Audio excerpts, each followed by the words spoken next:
So one more aim of the podcast is to demystify all the different career paths.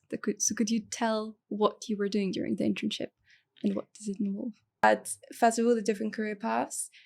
Even in an investment bank, for example, one that I did the spring week with, it's important to try and use that application process or even the spring week itself to speak to people and learn about the different positions in an investment bank itself, because it's kind of mind-blowing how many things you could be doing and where you want to learn and where you want to apply yourself in that. And then in the hedge fund space, that is a lot more being investment banking or working as a team. It's incredible. I mean, teamwork is probably the most important thing to be good at for that. With a hedge fund, it's a little bit more on you being able to quickly think, learn, digest information, take a position on your research of what you think, whether you're right or wrong. And what's fascinating is the markets are instant feedback, right? So you can challenge your views and put up your views in the markets and have instant feedback to how strong your quality of thinking is. And then you just constantly iterate, improve, try and find your biases and work on that. So the main difference there is in a hedge fund, you are working a little bit still in a team sometimes, but you're working a little bit more solely on forming opinions and learning how to think. And that is why it's so fascinating for someone that wants to learn a broad range of interests, because no matter the industry, whether you know it, you're going to learn it and you're going to start forming a framework for how you think it is going to appear in the next coming months, or maybe you take a long-term view and you marry your short-term and long-term views to form a decision. And that is the main difference between those two career paths, I would say. Thank you. And would you give any advice for people who are to apply this year? What would be the main technical knowledge that they need to have? Any concepts? So technical knowledge, again, I would say I was shocked by, I thought that I had to know everything. I think the main thing for people to learn is that these places want to teach you, and they want to teach you in the right way, sometimes in the way that they think is the best way to learn. And so if you're naturally curious, you're going to go out and start reading up on things you find interesting. I think that's very important, because now you are over-educated to speak on topics, and particularly ones that interest you. And then a huge thing for if you're interested in investing specifically is just investing yourself, perhaps in your own portfolio. This is not investment advice, should clarify. But I think if you go out and, I just took what I would spend on a finance course and put that and started trading with it myself, having no idea what I was doing, and started with biotech because I knew a little bit about that. So I thought, okay, this is going to give me an advantage. I can start applying what I know and thinking about how to invest with that. And then it just kind of led me to being interested in other things, and I became fascinated with nuclear energy. And so by doing that, I thought, okay, maybe I can learn about options. So I did on the investing app, the options course to be able to buy options. They expired worthless because I clearly did not know what I was doing yet, but the learning from that, it was completely worth it. And then when I go into these applications, I can say, okay, well, this is what I did. I wanted to learn about investing. I think nuclear energy is fascinating. Around the time, it was a little bit controversial. So they also saw that I had perhaps more controversial views, and I wasn't afraid to act upon those and, challenge where I thought I had a differentiated view to other people, and start applying that, in my own portfolio. And I think that stood out a little bit. When we talked to you last time we met at Manu's birthday, I think, you mentioned that you follow a lot of Twitter pages and they really help with finance news and everything like this. Can you recommend any pages? Twitter is probably I should have mentioned this before. This is probably one of the most worthwhile hacks that I stumbled upon, because if you curate your feed, you are getting daily advice and daily news updates, sometimes ahead of what people will read on the news. So I think there's one page called 10K Diver. This is incredible if you're new to finance, for breaking down finance concepts. And then I would say just getting interested in a subject. For me, it was nuclear and uranium. So my feed is full with nuclear energy, talks. How's it working? What about nuclear fusion? What happens when that happens? You start forming a thinking process of looking forward. So, for example, there's this fascinating stream of thoughts that once nuclear fusion becomes reality, electric vehicles will be obsolete because basically electricity will be almost free. And it's, you start forming second effect thinking, second order thinking once you dive deep on a topic. And if you use Twitter to do that, you learn much quicker than if you were just trying to pick up a book and get through it. You're getting a bunch of different views in short tweets. So yeah, pick a subject and find people that are, appearing on podcasts on that subject or writing really good books on that subject. Follow everyone they follow and just make your feed like a second brain for understanding something. And then you'll be way more prepared to talk about an interest that you have. Make your own bespoke echo chamber on Twitter. Yeah, 100%. And that's actually one problem with it, I would say. Yeah, it's once you start, especially because, for example, politics on Twitter, I think that's what people first think about when you talk about it. If you follow like something like that, that's quite polarized, it can be quite dangerous, I think. So if you are going down an academic route, like a field of science that you want to learn, you should try and also follow completely opposing views, two different schools of thought, and start trying to make it more differentiated views than, if you were to follow politics and you followed like entirely one line of thinking, it's going to be a little bit problematic. So that's true. Stephanie, I wanted to ask you a little bit about your startup experience. You mentioned working directly with the CEO, pitching to investors. I feel like it's another path that people don't really consider. Would you recommend it? And can you tell us a bit more about that experience, please?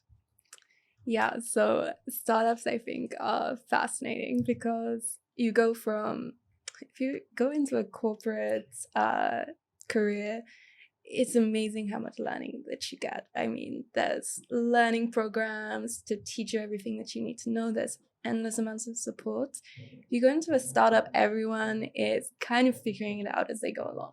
So that is amazing if you can keep up and start kind of shaping how you think things would work out really well. You can have incredible impact on the company. So I think that's one important thing to think about. How much support do you need around you to learn and figure out what you want to do versus how much you want to have an impact and mold something. I mean, a startup is a great place for that. And it was a really cool experience because working on the business plan was completely unexpected. It wasn't really like they had a position to do this. I was working on everything from competitive intelligence, which we didn't currently have that much of, to thinking about how to pitch, thinking about how to present it to investors in the first place.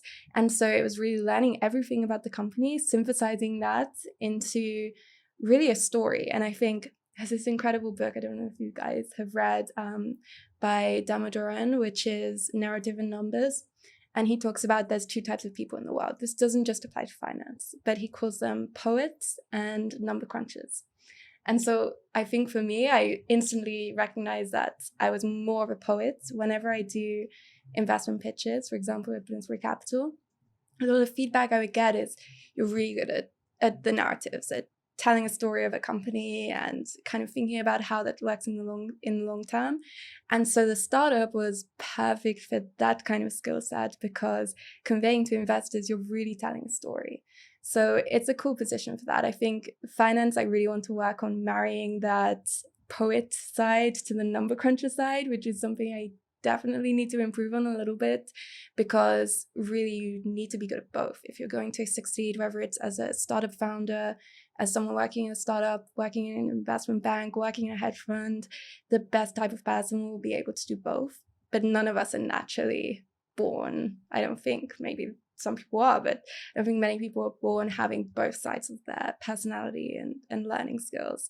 So it was cool. It was cool to tell the stories and convey to people how important, especially something as interesting as cell and gene therapy. And we were also applying blockchain to cell and gene therapy processes to speed them up and scale them and get them to more patients.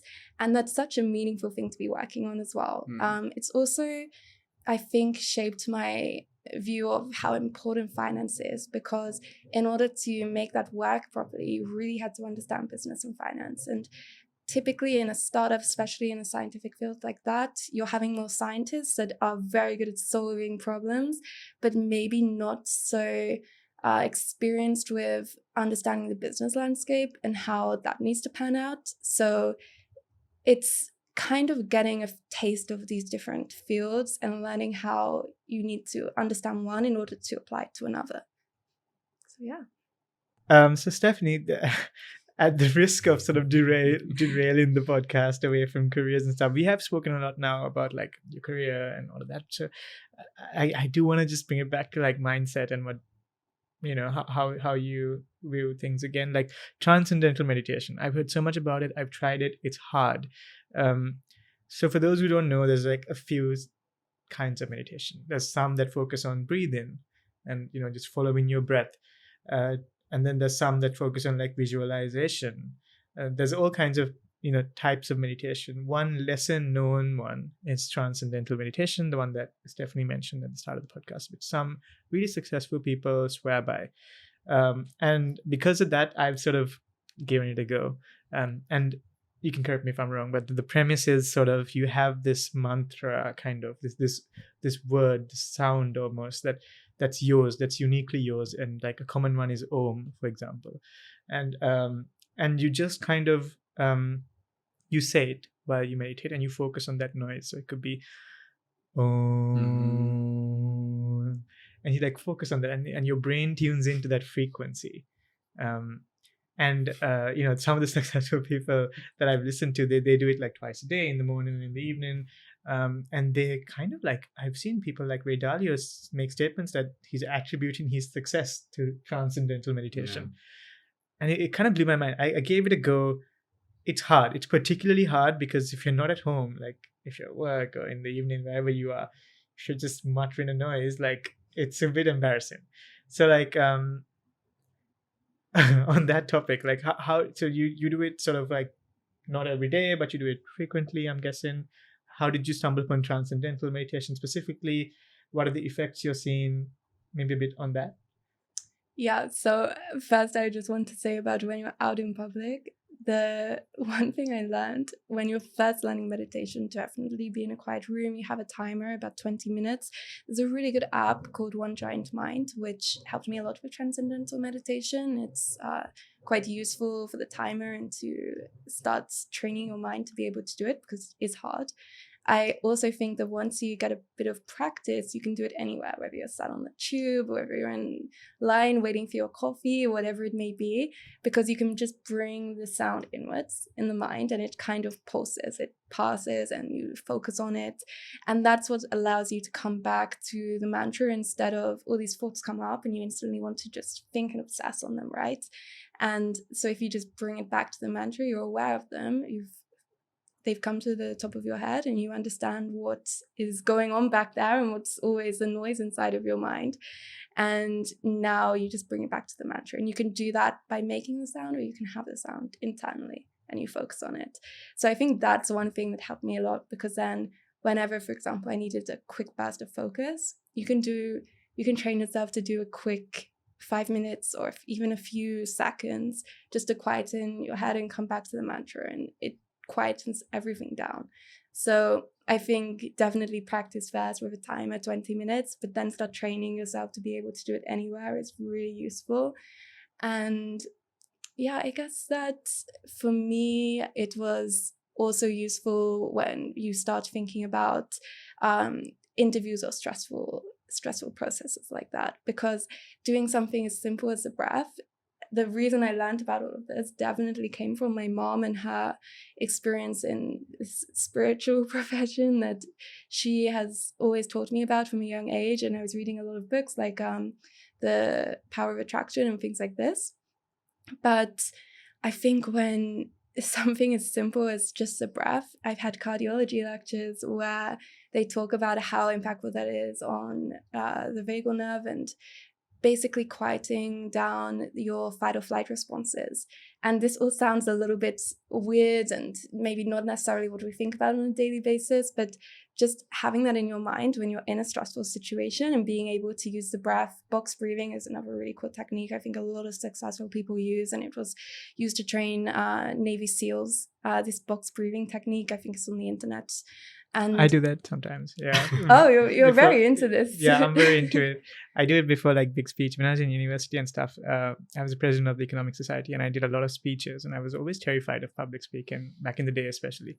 Box breathing was such an important tool for me. Like I tried meditation like on and off most of my life, but like box breathing is something I still do if I have to go on stage. It's like 4 in, hold 4, 1, 2, 3, 4, and then hold 1, 2, 3, 4, and then out 1, 2, 3, 4.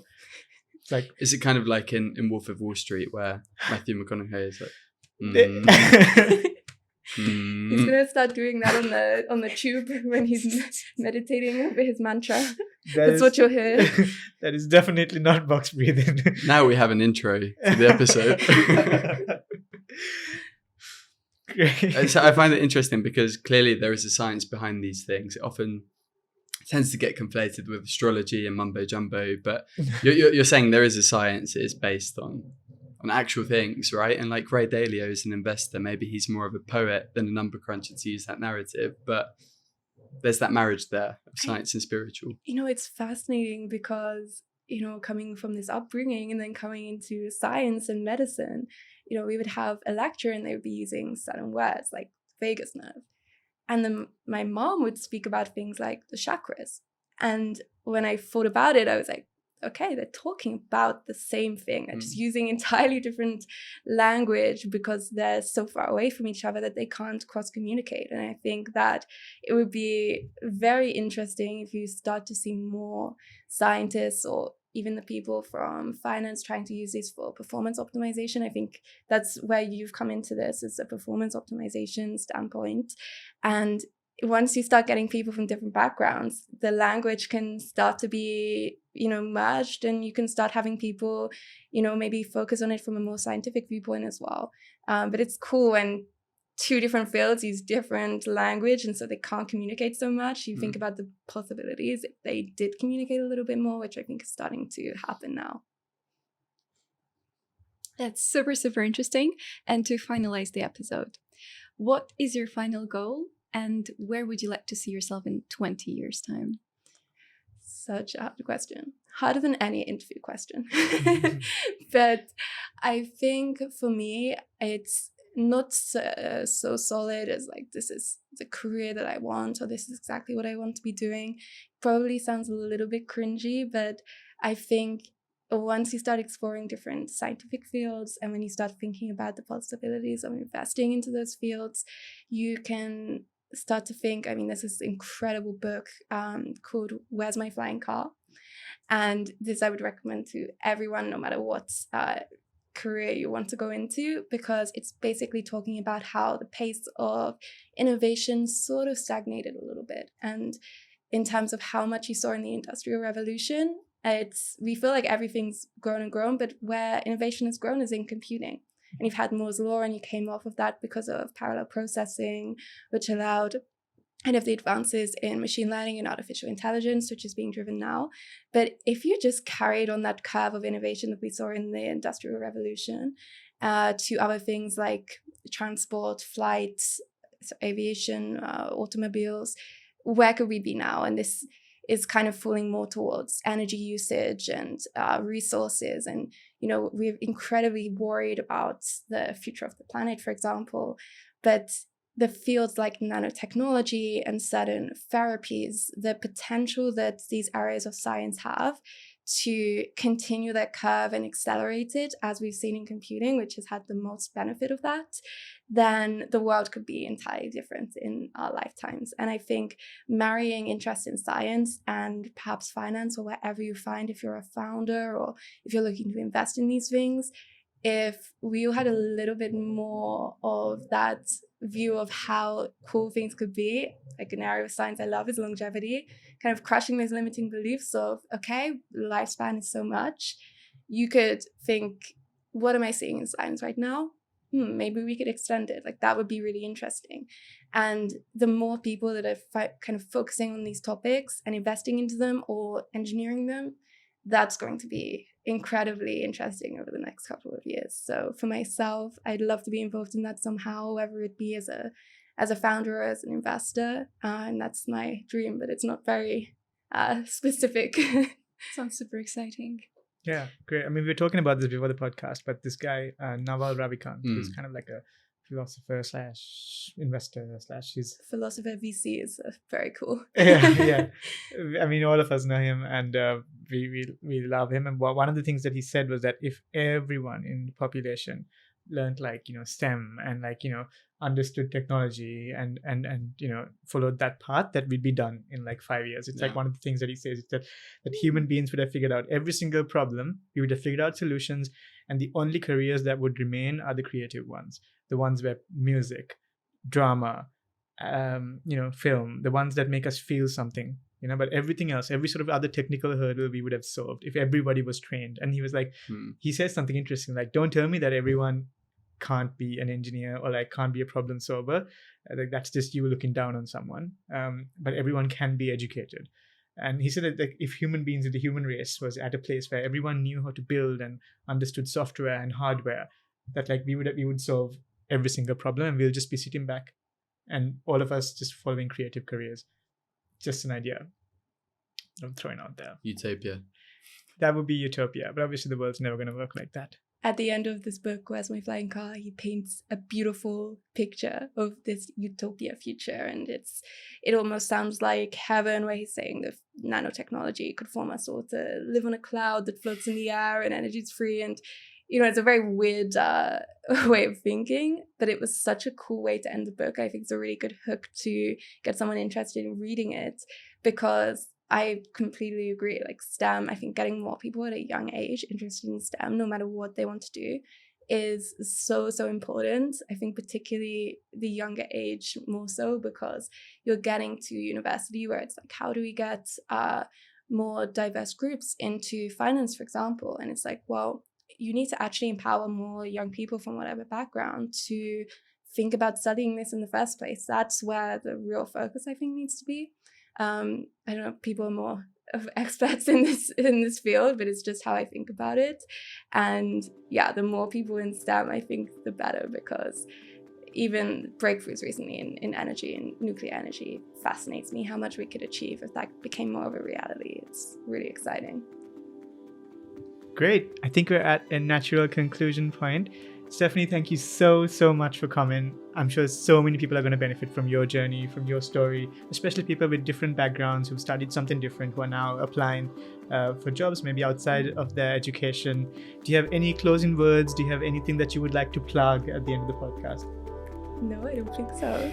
It was really great to talk with you guys. I'm a huge fan. It was my dream to set up a podcast myself. I know when you first set it up, I was really excited about that. So yeah, I'll just keep doing it. I think the more people that listen to this, the more will benefit. So great. Thank you so much. Thank you, Stephanie. That was amazing. Thank you. Manu, do you have more regrets for not doing electronical engineering? I have lots of regrets, and the cameras are rolling, but I have lots of regrets.